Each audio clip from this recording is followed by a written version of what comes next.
ভিউএ 60তে স্বাগত জানাচ্ছি আমি তাহিরা কিবরিয়া। সংক্ষেপে আমেরিকার কিছু খবর।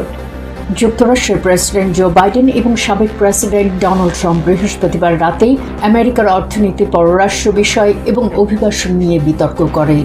বিতর্ক পরবর্তী CNN জরিপে দেখা গেছে, বিতর্কে ট্রাম্প ৬৭-৩৩% ব্যবধানে জয়ী হয়েছেন। কিছু ডেমোক্র্যাট বাইডেনের পারফরমেন্সে উদ্বেগ প্রকাশ করেছেন। আন্তর্জাতিক মুদ্রা তহবিল বৃহস্পতিবার বলেছে, আমেরিকার অর্থনীতি ভালো করছে, তবে ঋণ মোকাবেলায় সরকারকে অন্যান্য উপায় সন্ধান করতে হবে।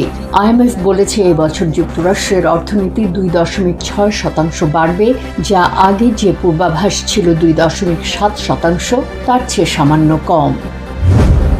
যুক্তরাষ্ট্রের বিচার বিভাগ প্রায় ২০০ স্বাস্থ্যসেবা পেশাদারের বিরুদ্ধে বিভিন্ন ধরনের ধোঁকাবাজি এবং প্রতারণার অভিযোগ এনেছে। বিচার বিভাগ বৃহস্পতিবার জানিয়েছে যে প্রতারকরা সরকারের সঙ্গে $২.৭৫ বিলিয়ন অর্থের প্রতারণা করেছে। আজ পর্যন্তই। Tahira Kibria, voice of America, Washington.